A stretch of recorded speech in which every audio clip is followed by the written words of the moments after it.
That's 7 o'clock, so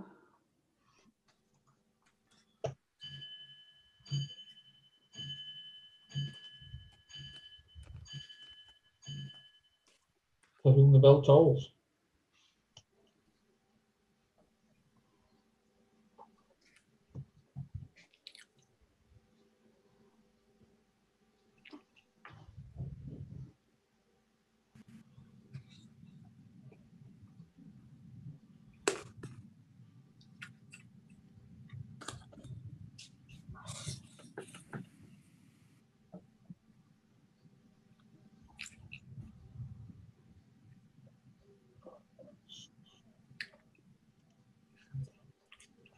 Right, good evening everyone.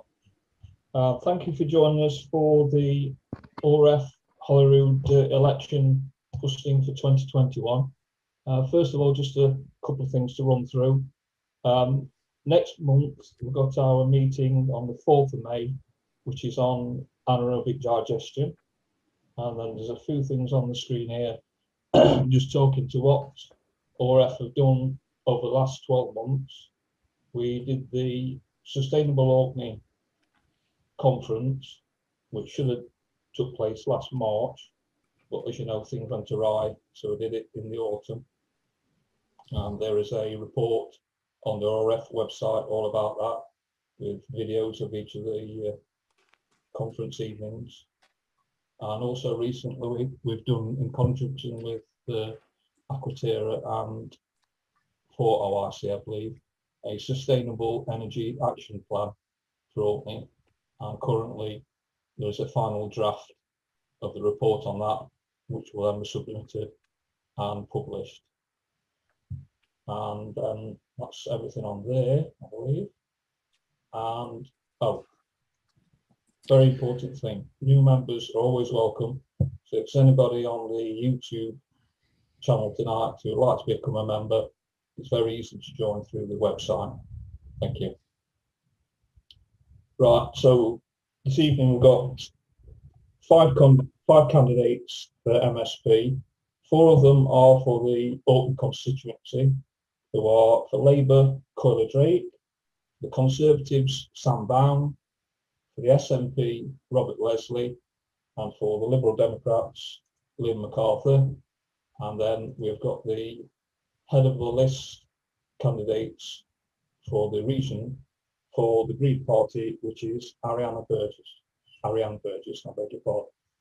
And we're looking this evening to have as our chair Susan Kirkbride, who is a local church minister. She's kindly been volunteered to sit in and run us through all questions. We're going to start off with a 2-minute introduction from each of the candidates, talking to the, hopefully mainly the OREF manifesto that we sent to them, talked about the aims of OREF and the climate emergency and how we get through that, and rebuilding on a green agenda coming back from the COVID disaster. So I think I've covered everything, and I'll hand you over to Susan. Thank you very much.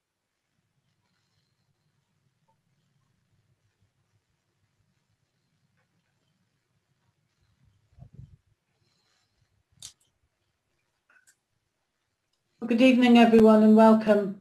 As John said, I'm a local church minister. I was volunteered for this little task tonight. I am a member of OREF and obviously interested in all of these things. Just a couple of things to say for our aims or the themes really. I think when we're informed, it makes us more, well, it's a lot easier to cast our votes.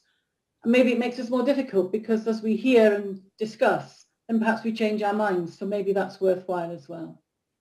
Everyone here, of course, will have their own views, but everyone's welcome, especially all our candidates. And we thank you for coming and taking part tonight. And I've written down here, respectful listening and informed debate. And we'll try our best as well and work hard to be fair. Some time ago, I heard from this was actually a Westminster MP who I got to know a little bit, a couple of years ago now, a few years ago, but spoke of the demands of life on family and on life in general. I think we need to remember the demands that we ask our elected members that we put on them and the things that we ask them to do, and not just for those that he or she might agree with. So I think it's in that frame that we gather. We have been forced online. It will be very different tonight. Please bear with us. As John said, each person will give a little introduction. We have some questions that have been sent in, quite a lot.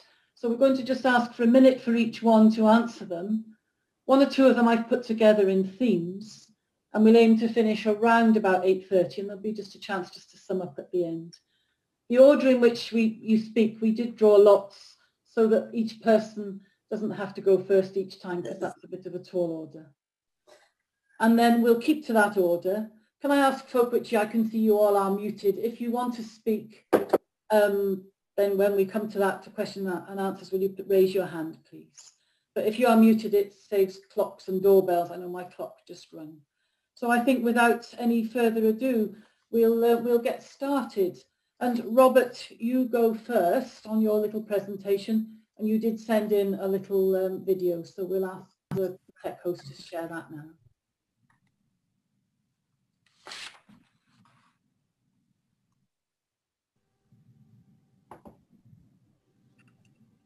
It's been my aim for many years to find a way that Orkney's renewable energy resources can deliver affordable warmth for all. It's a scandal that Orkney tops the fuel poverty table despite generating around 130% of our electricity demand from renewables. There's an inequity in our electricity charging regime, and our present energy system puts profit before people. UK energy policy is harming Orkney economically and socially, strangling our renewable energy potential. It's been a barrier to our case for a new interconnector. It's no longer fit for purpose. As I speak, Orkney's generating the cleanest electricity in the world at 13 grams of CO2 equivalent per kilowatt hour. The rest of Britain's 38th with 211 grams. We've decarbonised, and yet we pay more than anywhere else in the UK because we're apparently remote from generation. UK energy policy needs to catch up with Orkney. Shifting green tariffs to gas or general taxation would help address the Scottish Government's aim for a just transition to a low-carbon economy, where no one's left behind.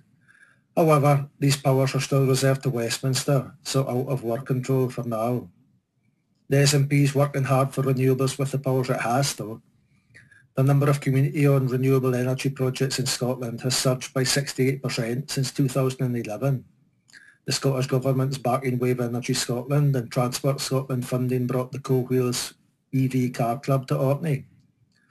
As part of the island's planned objective to contribute to climate change mitigation and adaptation and promote clean, affordable and secure energy, the Scottish Government wants to increase renewable assets on our islands. However, to make the progress Scotland aspires to, we need to control energy policy. That would be a vital step to allow Orkney's energy to work for Orkney's people.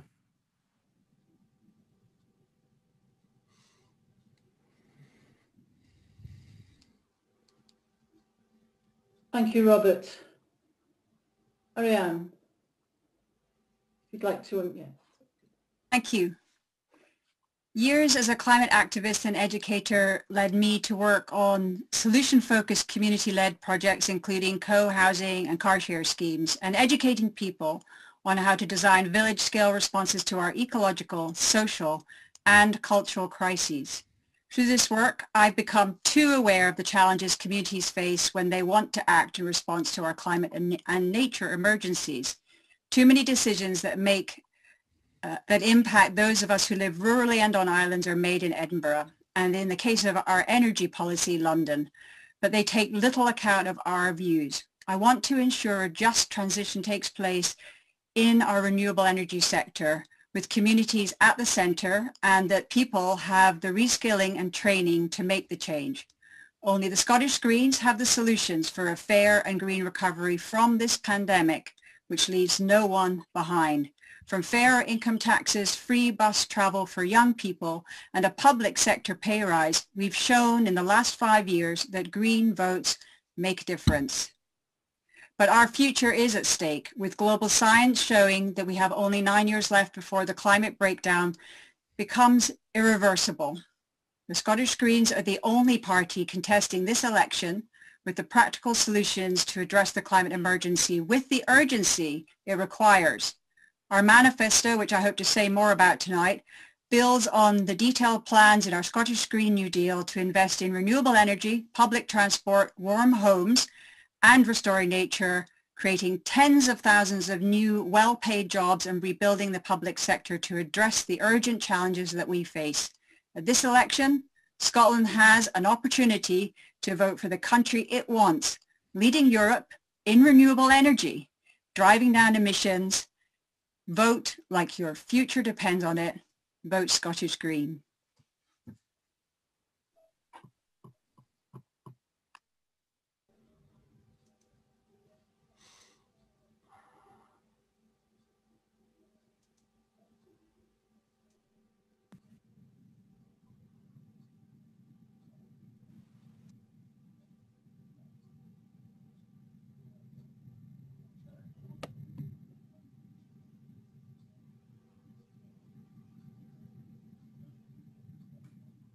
Hello, I'd like to thank OREF for holding this hustings and you all for coming.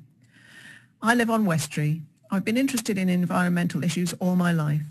I have a biology and environmental sciences based OU degree and I try to live my life in a green and socially responsible way.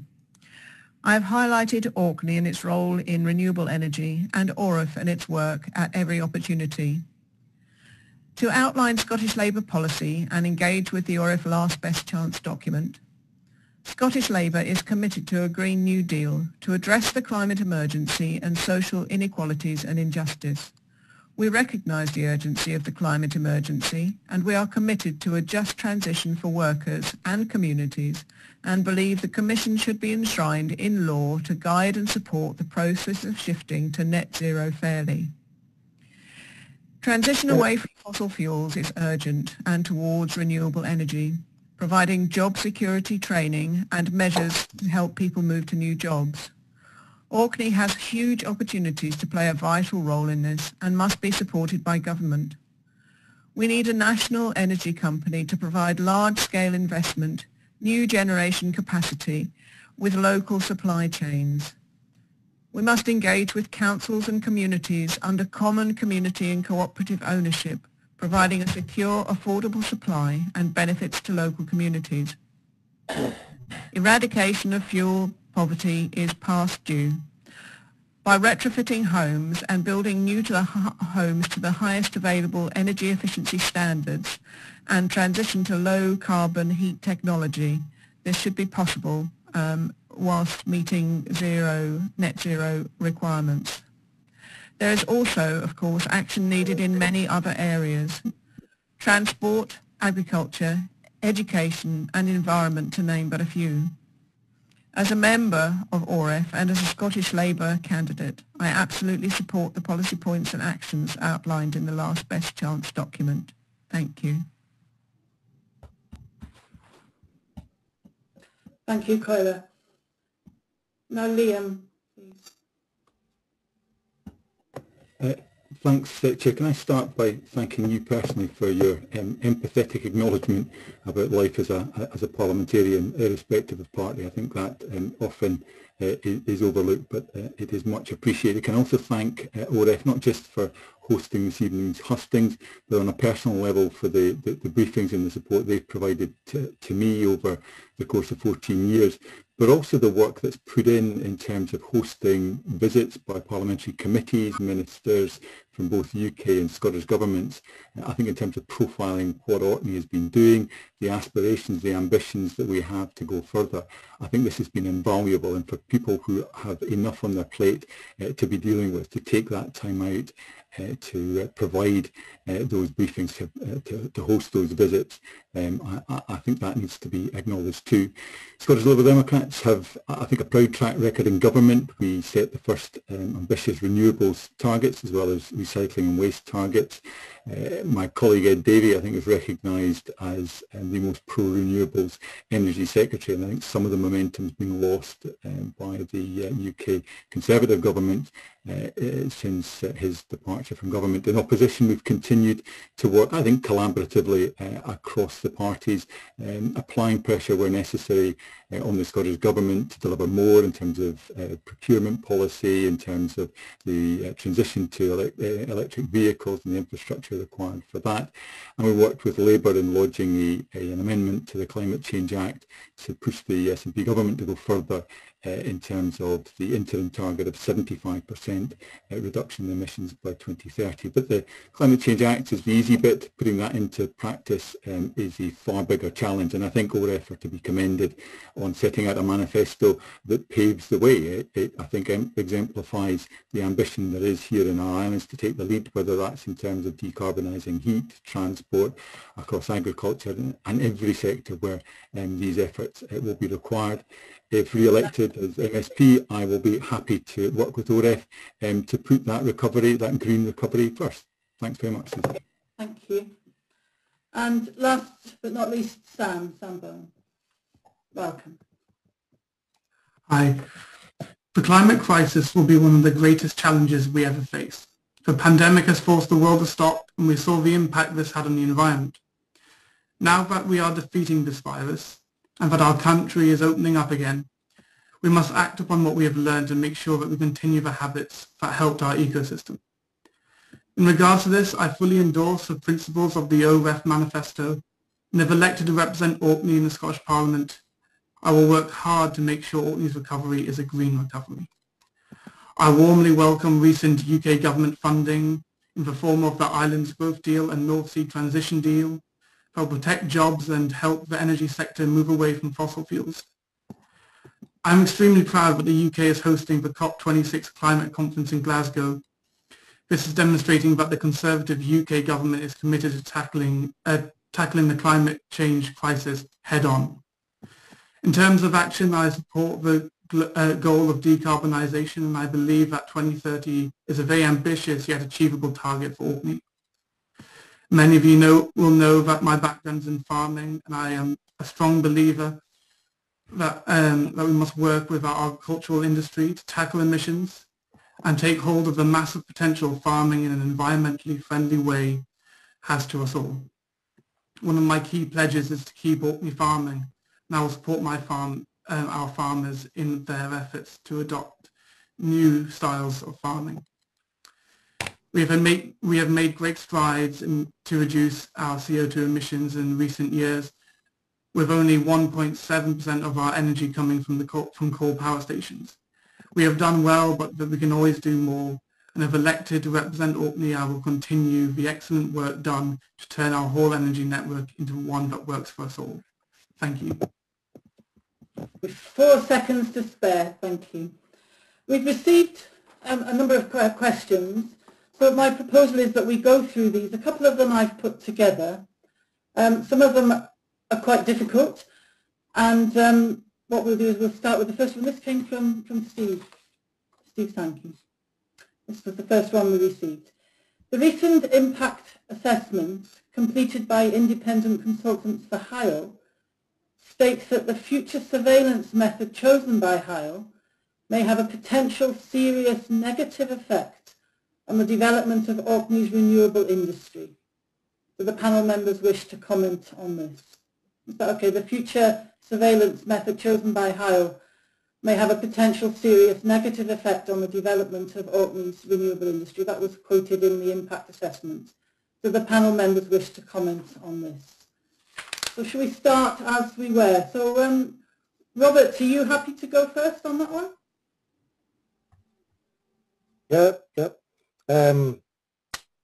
I've already spoken out against that. You know, the whole plan for Hyle. A couple of the air traffic controllers got in touch with me directly in the last couple of weeks, you know, asking me views on that. And quite happy, yeah, to state that I would push back on that if I was elected, because you know, it's quite obvious for the impact assessment, the economic and social damage that could have on the islands. So that's just one example of the way that I wouldn't be, you know, following the party line or anything. It would be certainly looking to put the constituency before these plans, and I think we can work hard on that if the time comes to reverse it, because it obviously will have wide impacts locally. Great, thank you. Ariane? Yeah, so the Heil impact is another example of the centralisation, and as a Scottish Green, we want you know, decisions to stay locally, and for people in Orkney to have the power to make the decisions that they want to make on their renewable energy and for their future. So the Scottish Greens, if I was elected to Scottish Parliament, I would be standing up against this this proposal. Okay, thank you. Coiler? Aye. Scottish Labour is completely against the High-L recommendations. We're absolutely against it for a number of reasons, but obviously our local communities are not being listened to, and the effect of this would be devastating really in a number of ways, in the economy, on jobs, on renewable energy as well. So yeah, I have no difficulty at all in saying we're completely against that, and we will absolutely stand against it. Thank you. Liam? Thanks, Chair. Thanks, Steve, for the question. For the last 2 years or more, I've been pointing out the madness of these proposals. Nobody doubts that modernisation of our air traffic control services is required, but neither High-L nor the SNP government appear to be listening. They've bolted on an island's impact assessment that has found no positives to be gained from this, and a whole series of negative and seriously negative impacts, including negative impacts specifically on the future of the renewable sector. So these are proposals that make no economic sense. They don't make environmental sense. They strip something like £600,000 of income out of the islands, and if re-elected I would continue to oppose them, aided I think by the council, who as a result of the recent debate have come out strongly against these proposals, in line with Shetland Islands Council and Western Isles Council. Thank you. And finally, Sam.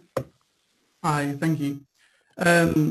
Yes, no, I think we can say we're all in agreement here. I also come out strongly against these plans to centralise it, and I was in conversations even just last night with local aviators in Orkney, stating how, you know, ludicrous the plans are to move away, and we need to make sure we keep folk in Orkney. But also I think the principle, you know, in terms of, you know, we want to bring jobs and investment in terms of renewables, and, you know, taking folk out of Orkney and keeping them in Inverness or further south, it just sets the wrong precedent. So yes, I think it will be I don't think it will be, you know, the end to investment in Orkney in terms of renewables and in aviation, but I don't think it won't help. I think keeping folk in Orkney is the key part of making that happen. Thank you. Thank you. I think we've got near consensus for our first question, so that's a good start. I'm going to put two questions here together because they're fairly similar. They come from Christopher Leask. Chris, I think I see you here. Are you happy that I asked them? Some of you have mentioned something on this as well as we were starting, but Christopher asks, what does a just transition mean to you, and how can we achieve this? And then linked to that, he said, renewable energy is one part of the transition to net zero. What else do you think is important? They're not the same, but they're kind of in a similar theme. What does a just transition mean to you, and how can we achieve this? And renewable energy is just one part of the transition to net zero. What else do you think is important? And this time we'll start with Ariane, please. Thanks, Susan, and thanks, Christopher, for the question. So the Scottish Greens approach to green recovery is based on the principle of a just transition, which means that it's a managed process of economic change that is fair, equitable, and it means no one's left behind. And I think this is really important because I find that when I speak at various events and we talk about, you know, the need to move to renewables and the need to get away from fossil fuels, that people suddenly are afraid that suddenly we're just, you know, that the Greens are calling for, you know, a cliff edge. We're absolutely not. We, as I said in my opening statement, we want to make sure that no one is left behind, and we've got the policies to do that. So the kind of four pillars of our just transition are the renewable energy sector is absolutely part of that. We also think that really important is to tackle our housing crisis, the energy inefficient housing, the fact that it's overpriced and of poor quality. If we actually attend to the housing in Scotland, we could create thousands of jobs. The same goes for our transport system. We need to bring our public, our transport system into public ownership, join it up, and make it free for everyone. Right now, we've managed to negotiate for free transport for everyone under 22, starting later this. I'm sorry I have to mute you there. I'm sorry it's brutal, but you had over your time. That's great. I love the technique there. That's really good. I did say I just want to say the fourth pillar is restoring nature. I'll mute you again. Okay, I've muted you again if you do that again. I'm sorry to be brutal, but I need to do it. Our next Coiler, please. Hi, yeah, that's kind of put me off my flow there. A just transition means that it's fair for everybody, so it's very important that it's fair for workers and they can transition from jobs that are in the fuel sector to jobs that are in the renewable sector. It almost also must be fair for communities. So the only way we're going to get towards zero carbon is if it's fair for everybody. If it's not, it just will not happen. Second part is what else is important, dealing with transport, as Ariane said, dealing with housing and retrofitting of housing, bringing everything up to scratch and efficiency. And then one of the most important sectors is dealing with agriculture, because quite a lot of the carbon is released from agricultural practices. I think that's about my minute, isn't it? Got 1 second left, thank you. And so I feel so bossy here. Liam, please.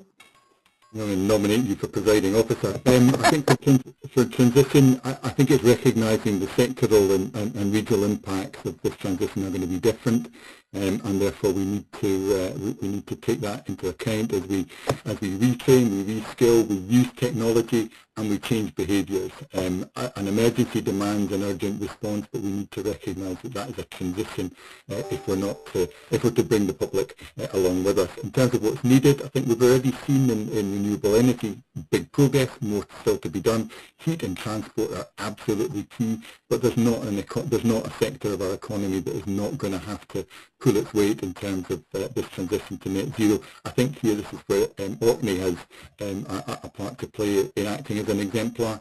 What we're doing through the Reflex project, building in the linkages between all of these aspects, including storage, I think is probably one of the most effective things that our islands can do.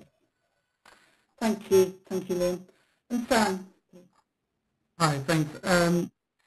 In terms of what a just transition means to me, I believe it's keeping the jobs going. Plenty of young folk like me. I've got a neighbour, he's young, he works in Flotter as an electrician. When the oil fossil fuel sector wraps up and closes down, we need to make sure those jobs that they've invested themselves into are transferred to jobs in renewables. And how can we achieve this? We can achieve it with investment, such from like the North Sea transition deal that the UK and Scottish government invested in. how we're going to achieve net zero?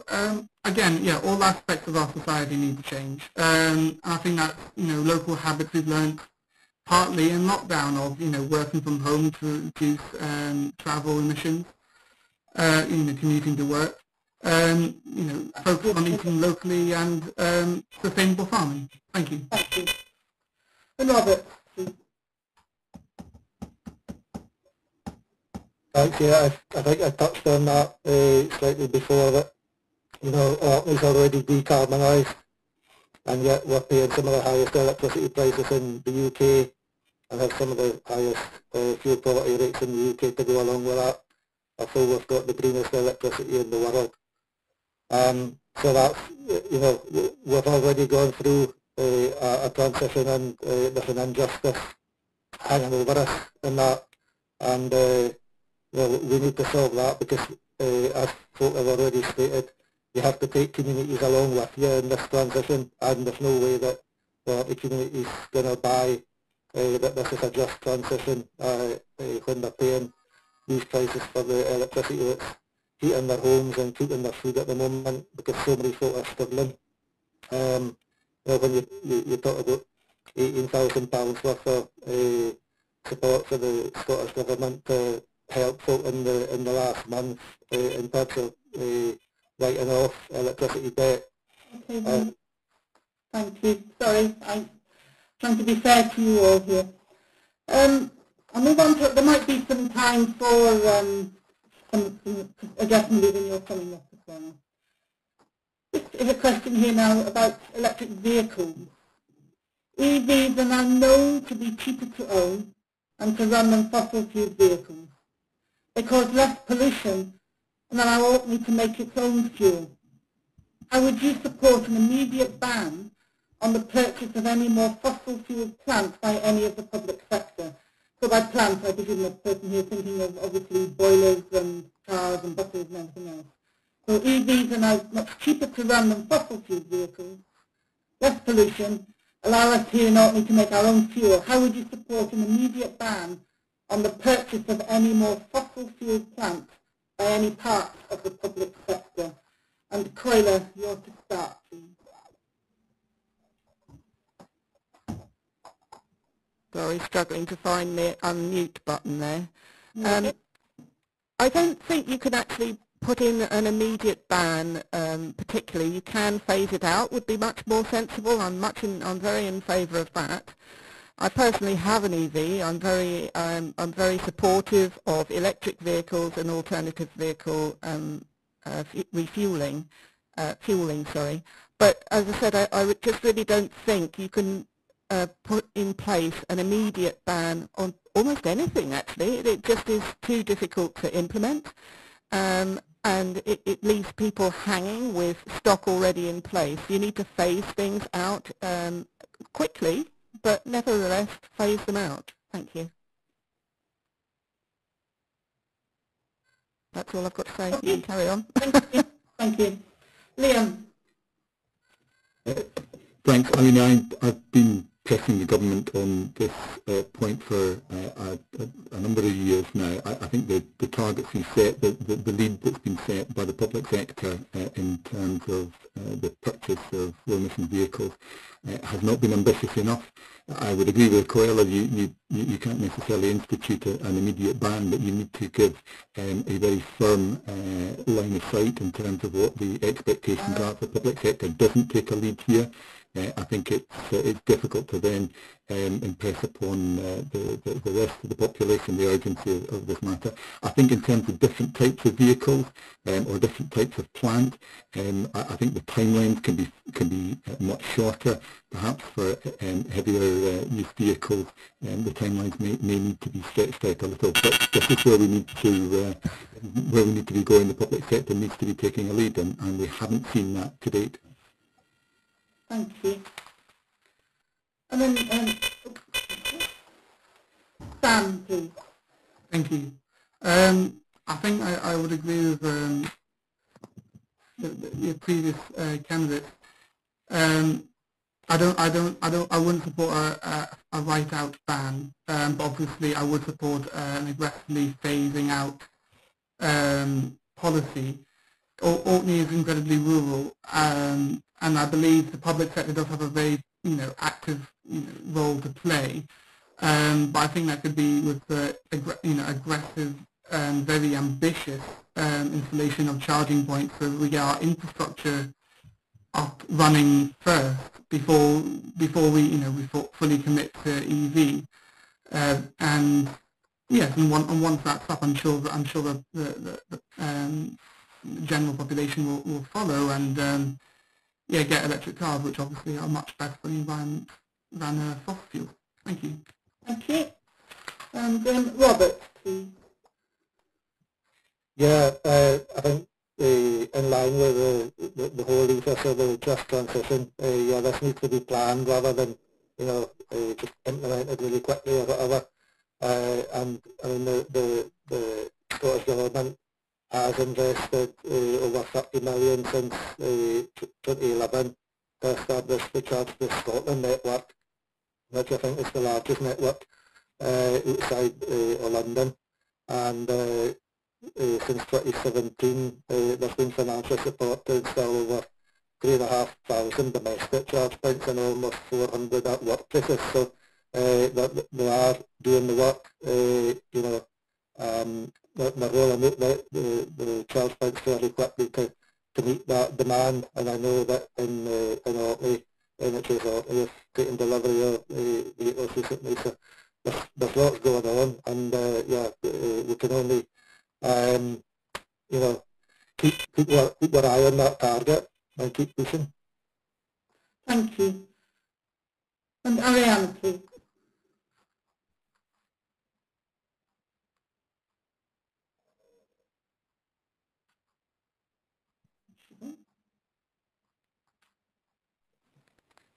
You're muted, Ariane.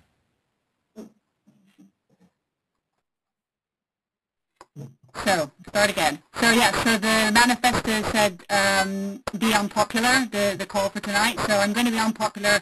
The Scottish Greens are calling for the ban of the sale of new petrol cars and diesel cars and vans from 2026. So that's not far away. This would make a major contribution to our climate goals and saving lives from air pollution. Prior to that date, all public sector bodies will either have to procure zero-emission vehicles or explain why this is not practical on a case-by-case basis. We also want to see an agreed funded strategy with bus manufacturers, operators to electrify the fleet. So I think it's a combination of things. I drive an electric car as part of a car share scheme, but I think electric vehicles are part of a mix, and public transport, even in Orkney, is absolutely something we need to get, run and operated by the council, working for people so that when you go to get a bus, you can get the bus and get to where you need to go, and the same with the ferry. So it's a mix of things. Thank you. That brings us nicely on to our next topic, actually. It's about ferries. But before I do that, I know those of us who drive electric cars are supposed to wave at each other when we pass one another, so that's a nice thing to do. Okay, this is a question about ferries, and this one will start with Liam. Scottish Government, Orkney, is going to have to commit to new ferries which could lock in or lock out carbon emissions for the next 30 years' life of the vessels. How will you help make sure we don't buy diesel or LNG ferries, liquid nitrogen? So Scottish Government, Orkney, is going to have to commit to new ferries which could lock in or lock out carbon emissions for the 30 years' life of the new vessels. How will you help make sure we don't buy diesel or LNG ferries? Thanks, Susan. Well, first of all, we need to get the Scottish Government that will commit to the funding of those ferries alongside Orkney Islands Council. But I think the point is well made. There is no point in having an incremental improvement in terms of fuel efficiency. We need to future-proof this as far as we possibly can. I think whether it's a 25 or 30-year lifespan, I think we need to have a fleet that is fit for the purpose of providing those lifeline services, which can address or play a part in addressing the climate emergency, but also affordability for the operation of those services. It needs to tick a number of boxes, but ultimately it boils down to reaching an agreement about how those ferries will be funded, and then we can get to the process of procuring and designing the ferries that meet those needs. Thank you. Sam, please. Thank you. Yes, if elected, I think it's very important that we get a Scottish Government was committed to actually providing ferries on time and at budget.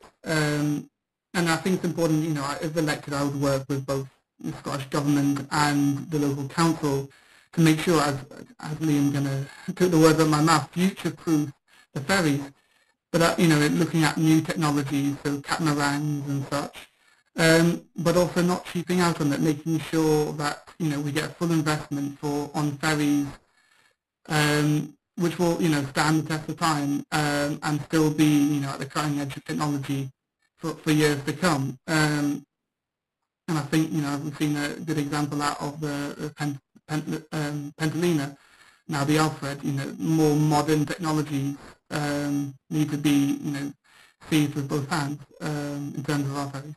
Thank you. Thank you. Robert, please. Yeah.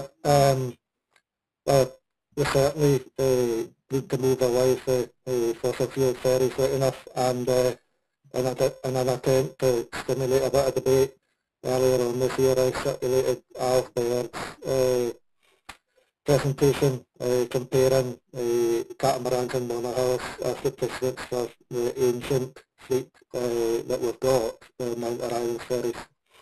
So I think that would be a good starting point to look at, because as that sets out, the way that they sit in the water, they would be far easier propelled by, you know, battery power or whatever, and I think that a modern fleet of catamarans powered by renewable energy would enhance Orkney's reputation on the world stage, you know, in terms of what we do with the energy that we're generating here, and you know, how we can make this far more sustainable, and you know, to have a faster, cheaper fleet of ferries. Okay, thank you. I'm sorry I'm being brutal, but... Okay, Ariane, please. They know the chance we get so far here, their own gets released, but so we have to create an atmosphere, the dredge room already, and get out that bring that atmosphere to the pitch for sure. And you made 3 changes tonight, chocolate campaign. So someone has got, if someone hasn't got their mute on, we can hear their telephone or television or something, okay? Ariane, please. So yeah, so following on from what I was saying about the, you know, electric vehicles as part of the Scottish Green Transport Initiative, we would absolutely expand and green Scotland's ferry services. So we see doing that by developing a funded long-term green fleet replacement strategy. So yeah, as people have talked about, the older ferries need to be replaced, so it needs to be green, and so that we ensure that all of the services, not just in Orkney but throughout Scotland, benefit from reliable, efficient and zero carbon ferries. Okay, thank you. And then finally on that one, Coyle, please. Thank you. Yes, our ferries are a bit of a sore point, aren't they, really? And absolutely, Scottish Labour is completely supporting replacing our ferries, in fact all island ferries, with modern, efficient, green ferries. And from my point of view, I'd like to say they also need to be accessible. They need to be of a good size to allow for our tourist industry and for green tourists of the future to come here. And we need to have sufficient room for freight now and freight in the future. So that implies to our ferries from the mainland and our ferries within our islands. We're being held back at the moment by our ferry fleet, and that needs to stop, and we have to move forward. Thank you. Okay, thank you. I'm going to stay with water for the moment. Here's another question. Orkney's Harbour Master Plan seeks to promote the continued use of fossil fuels and pays very little attention to the opportunities presented by offshore wind. Do you feel Orkney is missing a trick if the plan is enacted as it is? The Harbour Master Plan seeks to promote the use of continued use of fossil fuels and pays very little attention to the opportunities presented by offshore wind. Do you feel Orkney is missing a trick if the plan is enacted as it is? And first this time, with Sam. Thank you. Yeah, thanks for that. I would say yes. I think it is missing a trick. Obviously, I believe we need to have multiple plans, and there are plans for floating wind turbines off the coast surrounding Orkney. I believe, yes, the harbour's master plan does fall short. It needs to be, updated with more of a focus on renewables. However, I believe we can't neglect what we do have, which is a fossil fuel industry.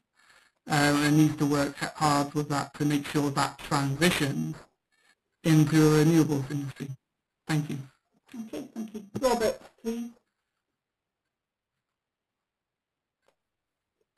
Sorry, it's a bit disappointing to see, the kind of lack of ambition that's in there and the lack of that recognition.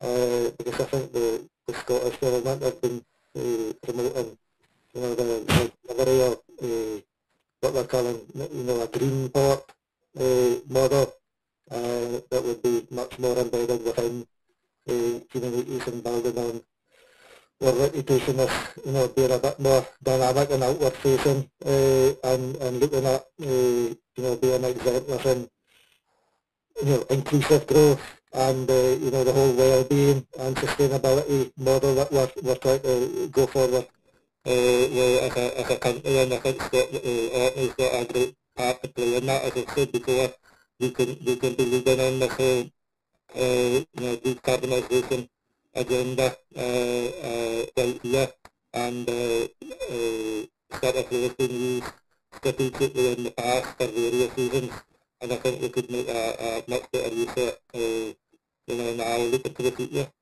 Thank you. I think I'll just stop you in mid-sentence there. Ariane, please.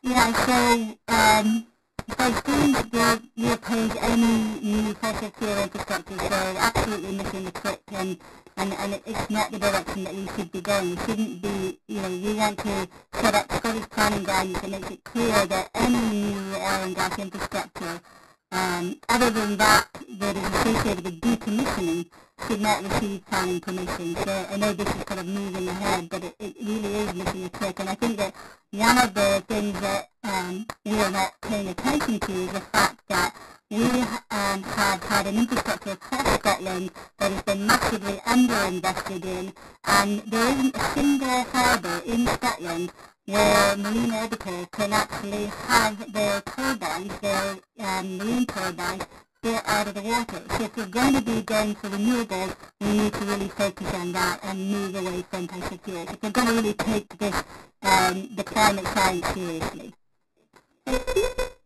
Excellent. Thank you. Taylor, please. Can you unmute yourself, Taylor, please? Sorry. That would help, would it not? Yes. A climate emergency was declared by Orkney Islands Council in recent history, and it makes absolutely no sense for them to then write a harbours plan which promotes fossil fuels.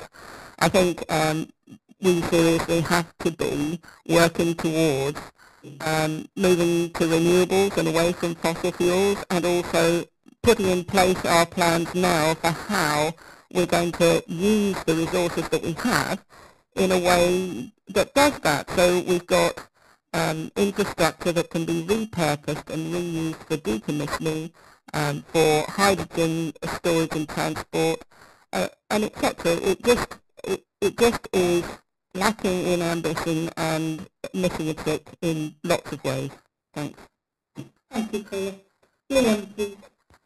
Thank you. I think in the earlier question you talked about producing our ferries. Well, I think if we need to future-proof our ferries, we certainly need to future-proof our harbours. I mean, the significance of this infrastructure to the Orkney economy can't be understated, and if we clearly have a plan to decarbonise by 2030, if harbours aren't shouldering a lot of the responsibility for that, there is no way we're going to hit those targets. So while I accept we absolutely need to transition from where we are to where we need to be, unless the harbour plan factors that in and charts a pathway to a decarbonised future, then it's not doing what it needs to do. And Orkney Council certainly need to review that, and so the government and here can assist in that process. But this is something that can be led locally.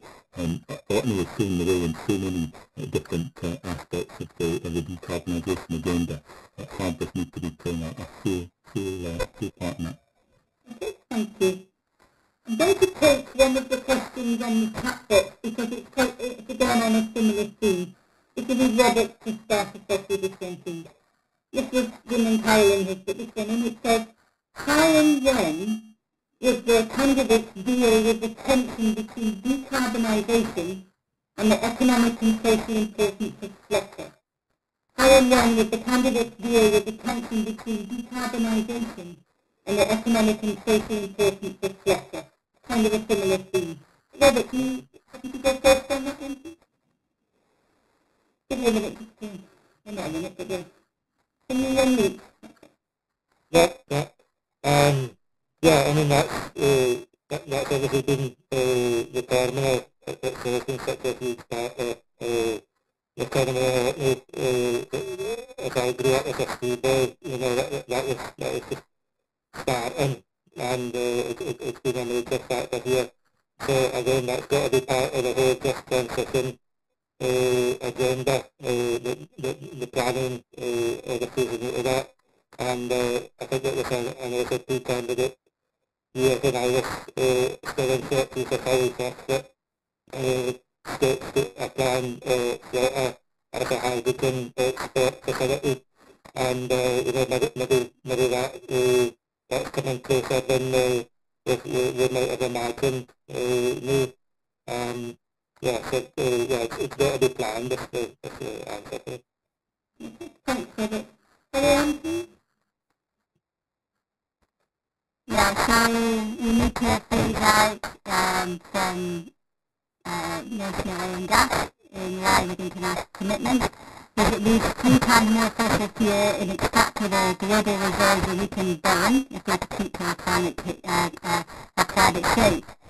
So it's actually got to be part of this just transition, and so we're going to support the progressive phase out of North Sea oil and gas production based on the principles of the just transition. It's essential to protect the livelihoods and economic well-being of workers and communities, preventing a deferred collapse. So we're going to call on the UK government to stop issuing new licences, revoke undeveloped licences, and end subsidies and tax breaks for the oil and gas industry. Okay, thank you. Claire, please? Yes, slaughter is obviously very important, as is the entire oil and gas industry. And the question asked about how to deal with tension about that. Well, as everybody just said, it has to be planned, and it has to be planned to include the community there, the community of Orkney, and the people who work in the terminal. They have to see a route from where they are now to where they could possibly go. And I have heard Neil Commode on several occasions wax lyrical about the use of slaughter as a hydrogen export facility. So yes, he obviously knows a great deal more about that than I currently do. But it has to be planned, and that is the only way that you can deal with the tension, so that everybody can see that there is a plan, how they're going to get there, and how they're going to rearrange their lives around the change. Thank you. Thank you, Claire. Liam, please. Yeah, I think this gets to the heart of the just transition, and as Clara says, this needs to happen in discussion and consultation with those directly affected, and Flickr is just a microcosm of the oil and gas sector as a whole. I've heard suggestions that oil and gas companies shouldn't be in the room for those discussions. I find it difficult to understand how on earth you can have a just transition if you're not actually speaking to the businesses and those employed by the businesses in how that transition takes place. I too have been blessed with Neil's presentation on the possible transition to hydrogen. It seems to be an obvious and logical fit. It will take people far more well versed in the technicalities of this than I to see how that might work. But I think that's the sort of vision that allows you to bring people with you, and ultimately that's what we need to do. So there's a tension there because there's uncertainty, but there needn't be a tension if what you do is you bring people with you by explaining how you get from here to where we need to be as we decarbonise our energy system. Thank you. Sam, please. Thank you. So the question asking when would we tackle the tension between decarbonisation of industry? Straight away. We're going to have to start recovering from this pandemic straight away. And I think it would be a bad precedent to come out openly hostile to those who have jobs in Flutter, those who never want to look after the most. And their skill sets, you can't afford to lose them, because if we shut down Flutter straight away, they will go overseas with their skill sets, and we don't want to suffer a brain drain. I believe you need we're seeing investment from the UK government, and in the North Transition deal and the Island Growth deal, transition these jobs. But again, I think Liam said it well. Everyone has to be in the room, and Paula said it quite well. There has to be a plan. Thank you. Yes, thank you. Right. I think, yeah, lovely. There's a couple of questions now, and they're all in a similar theme, so we'll take these together, because I'm not in the time here. Firstly, how do you ensure maximum local content in energy-related projects? Okay, how do you ensure maximum local content in energy-related projects? Renewable energy and the transition to net zero requires substantial investment. How will you ensure communities benefit from this investment and not just company shareholders? They're not quite the same. I might give you a minute and a half because there's two questions, okay? Renewable energy and the transition requires substantial investment. How will you ensure communities benefit from this investment and not just company shareholders?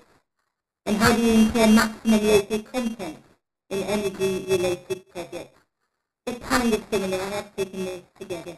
And I am, you could start on this one, please.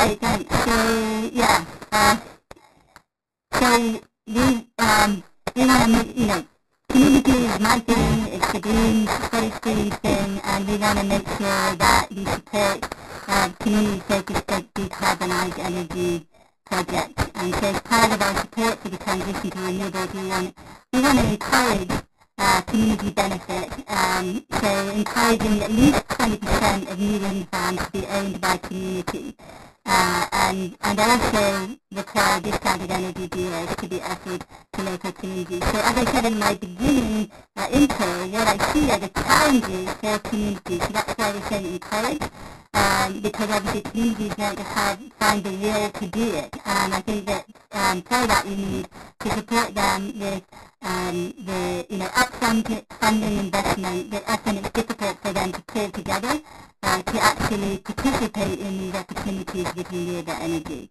So that would be one part of it. And I think the other pieces would be that in the supporting of wind energy, tidal, we want to make sure that the supply chains that are local, so that any investment coming from companies setting up onshore or marine energy are also ensuring that the communities benefit to local supply chain sourcing. Okay. Claire, please.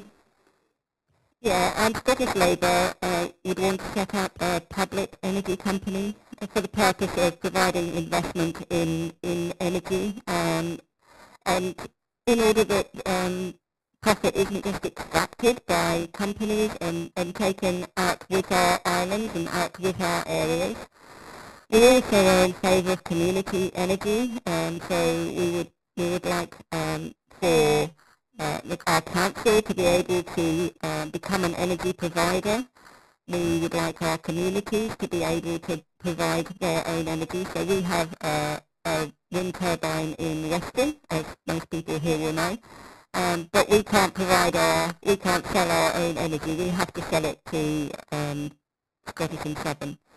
So we are absolutely in favour of maximising to the ultimate community benefit. We are for community benefit rather than going to public to privately owned companies or large companies, and that needs a great deal of change in our current infrastructure, change away from ownership by companies towards public ownership.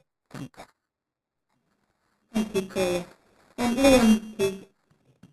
Yeah, I think the issue of local content is one that's I think highly relevant, and I think the difficulty is often been how you define that local content. I think there's a role to be played for setting targets for what is expected in terms of contracts that are procured, a clear definition of what is defined as local content, and probably a prioritisation as to where that local content should be focused. I think expecting to be masters in all areas and having local supply chains in absolutely every area is perhaps over optimistic, but the areas should be specialised, and that's where we should be directing our attention.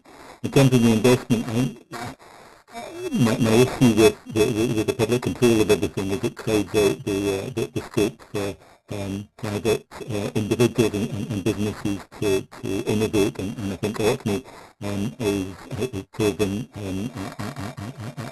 a very vibrant area where there's a collaboration across public, private and third sector, where that multiplier effect is seen in terms of job creation and wealth creation. But absolutely, as we see the levels of investment we need to see to decarbonise our economy, it has to, I think, in terms of getting public buy-in, it has to be seen to be benefiting the communities that are hosting the infrastructure that's being put in place. Thank you, Liam. Thank you. Thank you. I think the best way we can ensure consumption of our own locally produced energy for the local community to benefit most is to encourage a new wind turbine boom. But not only, having locals own small turbines themselves so they can benefit from, their profits. But also, substantial community agreed projects that the whole community can agree on where is be placed and such. We need to make sure that we have the capacity, so we have the good connections, and so yes, more capacity to go south. So when we have those windy summer days, then we won't be using our own energy, but we need to export it, because we do benefit from being part of a larger grid network. So when it isn't, when it's cold and not windy, we have power. I think the best way for locals to benefit is we make sure the maintenance jobs of, in our renewable sector are based in Orkney. We have 2 small turbines, and the amount of times when I have action, people have to come from south on the boat to try and fix them, and then it's broken before they, even get to the boat again. The job should be here locally, and that's something I'd be very much keen to see domestic maintenance for these new turbines. Thank you. Robert, please. Yeah, I think in the opening statement I covered a bit of this where, over here in Scotland, the number of renewable energy projects has slipped by 68% since 2011. But still, the way that energy zone works against us, Westminster policy works against us. So I think, you know, we need a real wholesale change in the way that the energy system in this country is managed and owned before we're going to really make an impact on communities. I mean, there's lots of talk about communities, our energy company ownership at local levels, but we don't quite get the economies of scale for that when it's been looked at in the past, and other energy companies have collapsed that have tried to provide that kind of service within the current market. So aims to disrupt the market would have to be done at a very large scale to really, you know, have an impact on communities in a positive way. So I think we need to recognise that the system as it stands that would need to have a real overhaul before we can really benefit. Thanks, Robert. Thank you. There's a couple more questions, but there's one that's kind of related to that, still taking that big macro picture. This one is one that Neil put through here. And it'll be Carla who answers this one thing. As a result of the Scotland Act, Ofgem need to present their plans to Hollywood every year. Ofgem do not seem to understand Orkney's potential to contribute to decarbonisation. As an MSP, you'll have some oversight of their plans, and you'll be able to nudge them. What would be the first thing you'd push them on to benefit Orkney? And I'll read that again to get quite long. As a result of the Scotland Act, Ofgem need to present their plans to Hollywood every year. Ofgem do not seem to understand Orkney's potential to contribute to decarbonisation. As an MSP, you'll have some oversight of their plans and be able to nudge them. What would be the first thing you'd push them on to benefit Orkney? Well, first off, I have to admit to never having seen an Ofgem plan to know what's actually in it. But after having said that, obviously, if elected as an MSP, either in the constituency or on the list, it would be very important to me to promote Orkney and to promote our energy. And the first thing that we absolutely need is an internet connector, and we need it yesterday. So if that's part of Ofgem's plans, that would be my first area of action. And it needs to be provided to us without thumbscrews applied regarding how and where we generate our energy. That needs to be up to us. We also need proper investment for innovation and research. And so I hope that's answered Neil's question. Thank you, Claire. Liam, please.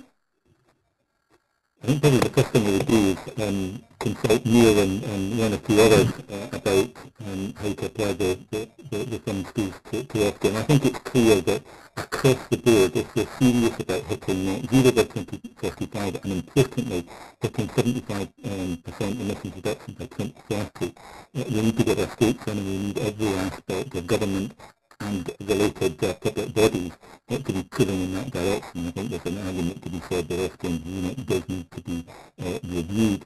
I think we need to see it in terms of our national planning framework as well. We've seen Ofgem setting decisions around the business case for interconnectors for Orkney that are out of all proportion with the timescales and the capacity limits that they've set for some of our infrastructure elsewhere. So I think fundamentally Ofgem's unit needs to be reviewed and put into the context of net zero. It's what the UK government's committed to, it's what the Scottish government's committed to, it's what Orkney Islands Council's committed to. So surely to goodness you can arrive at an agreement around what that means for Ofgem going forward. Thank you. Sam, please? Yes, no, I think the first thing I'd be pushing for Ofgem to do when they submit their report, yes, increase capacity to export power to the rest of the UK, which obviously has a higher demand for power than there is in Orkney, although we have the power to produce it as part of, yes, a new renewable boom. Hope Orkney becomes the Dubai of renewables.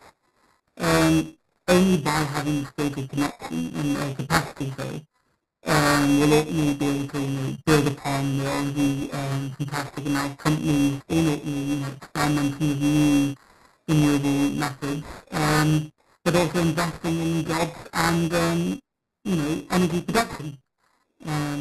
Thank you. Okay. Robert, please.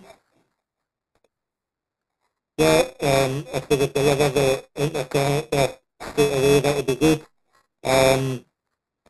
The utilisation of the distribution charges and using green tariffs of electricity either into gas or into general taxation.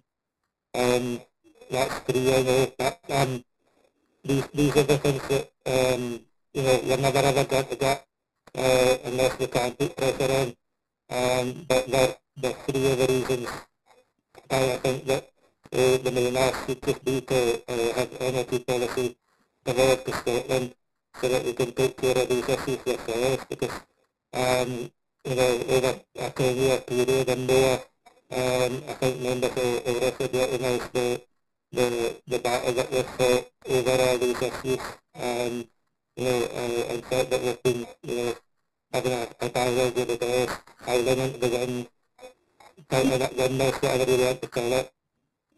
Thank you. And Ian, please. Yeah, so like Tyler, I've never seen an FDM attack, and I also live in Orkney, so I would definitely defer to the members of OREF because you're clearly, very occupied and busy and very deeply thoughtful about the issues. But I would say that the Scottish Greens want to see energy devolved to the Scottish Government as a little bit closer to Orkney, and of course then they would want to see powers devolved to Orkney so that you can make the decisions in crisis.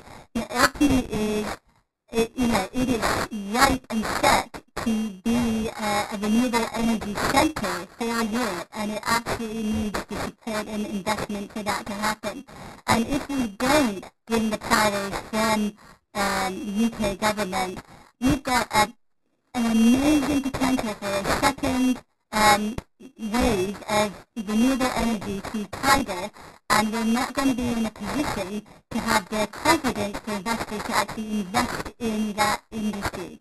So we need to bring the powers back to Scotland and then devolve it further to Orkney, and yes, an interconnector is essential. Okay, thank you, Taylor.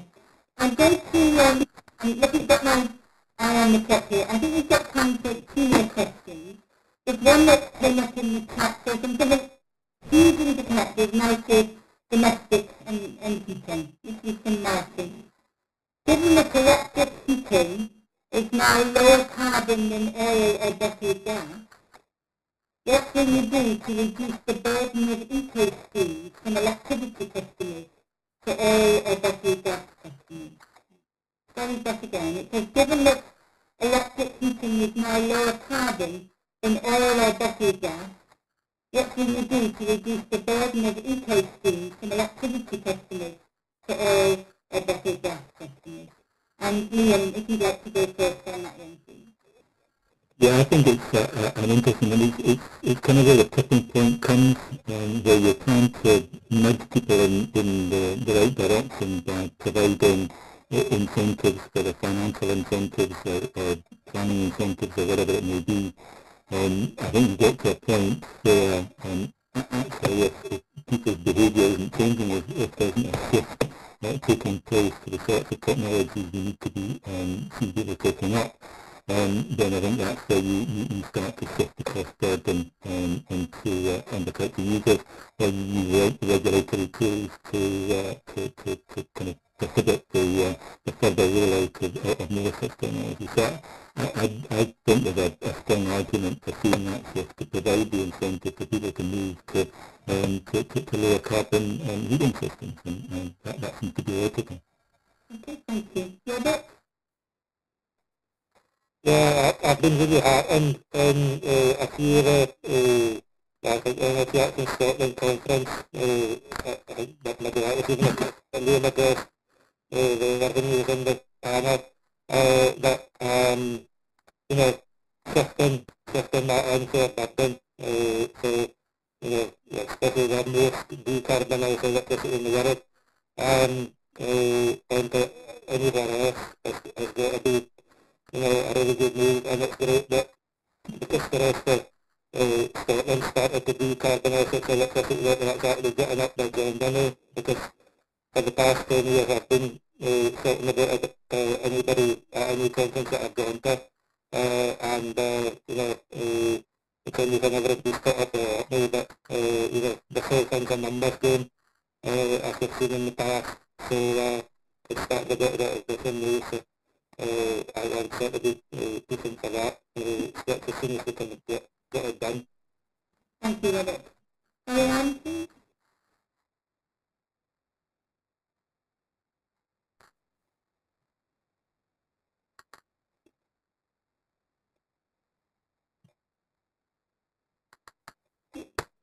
Sorry, technology. Yeah.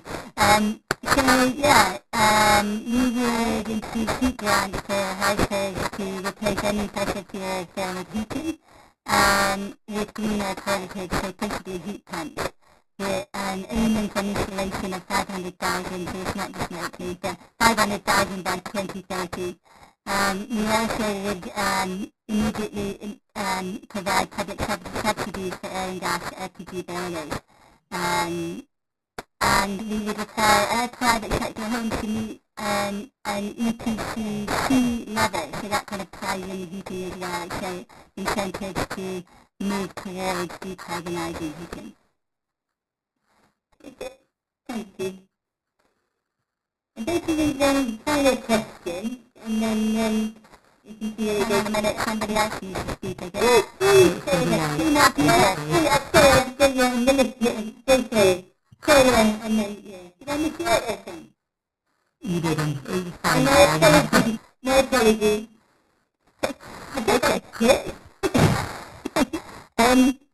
Yes, that's right. I get very tired of things that punish people for doing things. I think it's far preferable to incentivise people to do things, and then you can nudge people away from something by rewarding them towards something, and then you can increase the price of whatever it is that you're wanting them to move away from. So I absolutely agree with the plan of incentivising using electrical heating, through grants, through retrofitting of homes.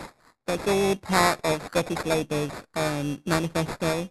I'm not so keen on punishing people for using oil or bottled gas, so we do need to move them away from it quite quickly, because quite a lot of people who are doing that are already in fuel poverty and already quite old and deprived, some of them. So I think there needs to be care when you apply a punitive thing like that by increasing prices.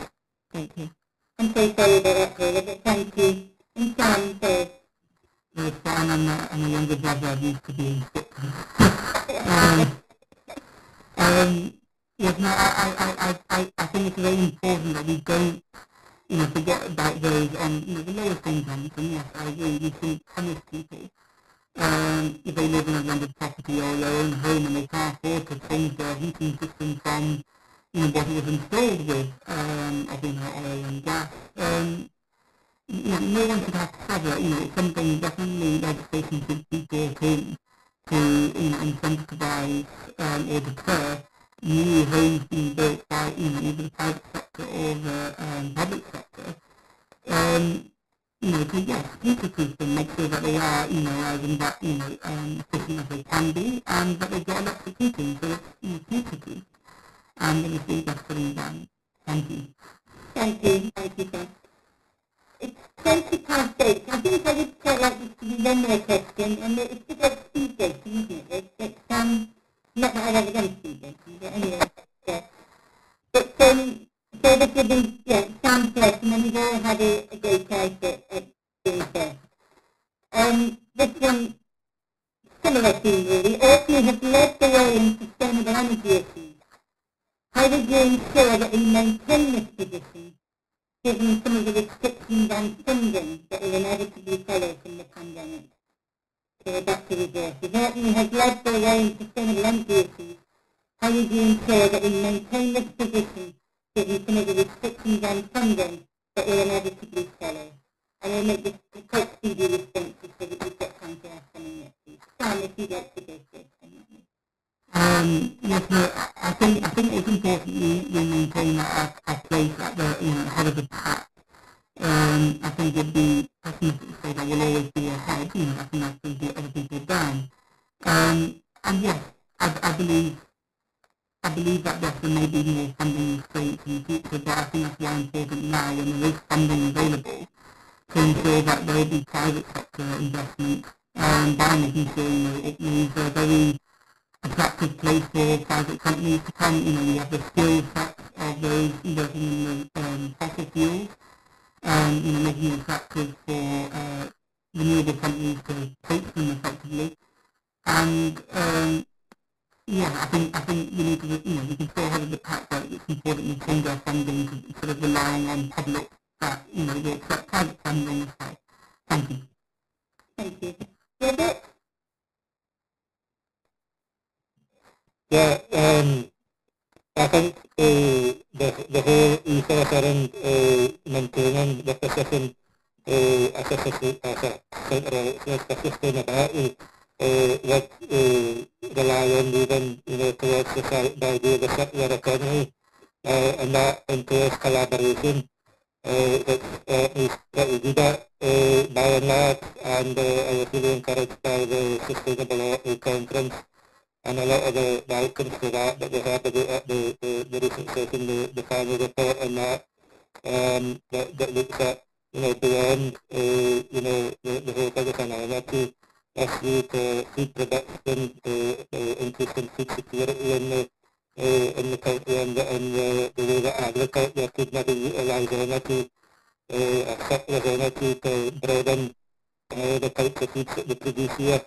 So I think like I said, they're good at working together, and there's a can-do attitude in it to do that. Thank you. Marianne, please?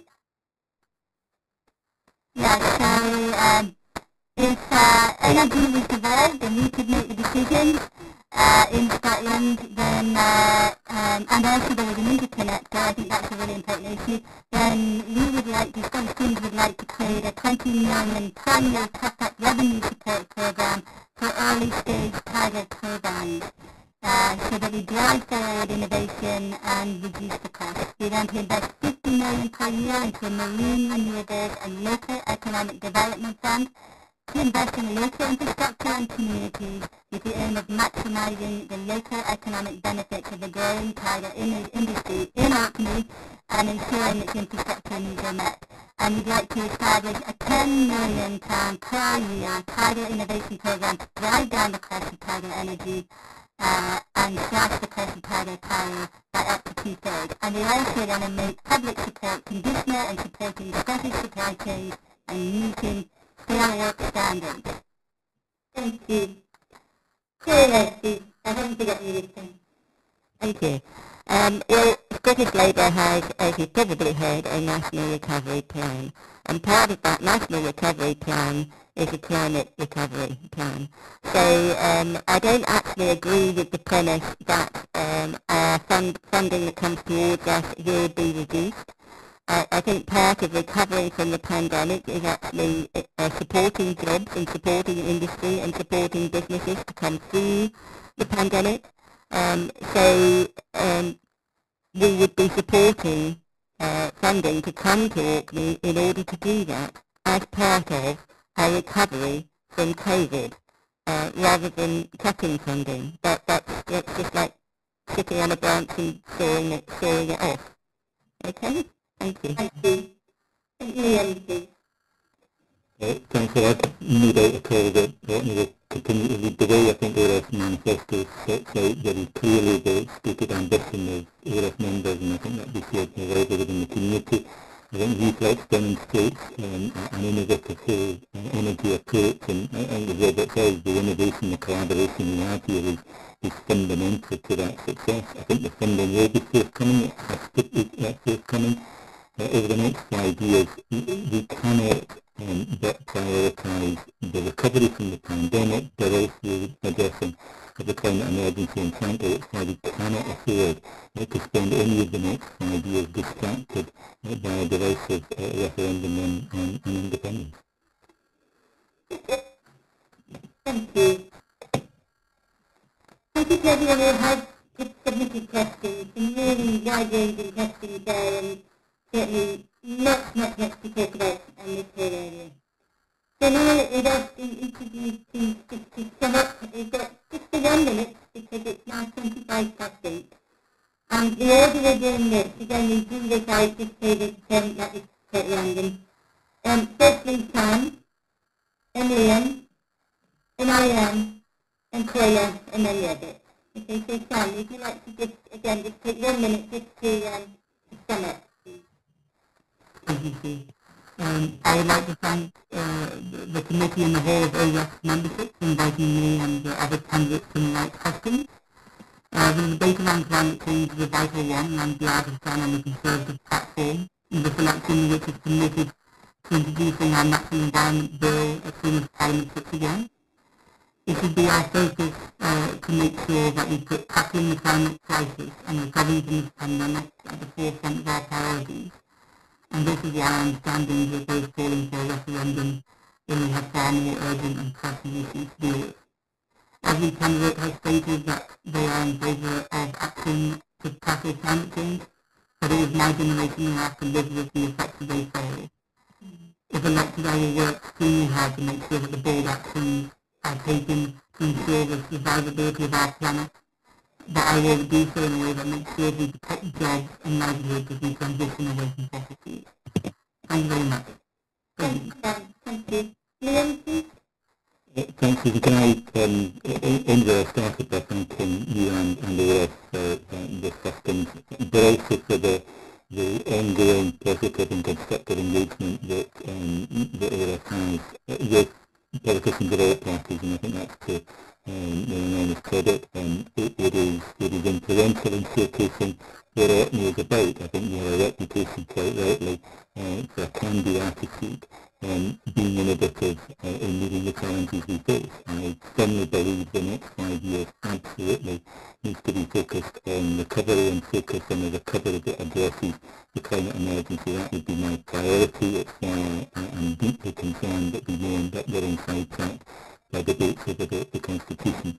But I think Orkney can play a pivotal role in exemplifying the sorts of changes we need to see across sectors in technology and behaviours and the deployment of those technologies over the next 5 years. And if we elected, I would work continue to work closely with OREF members in taking forward those actions.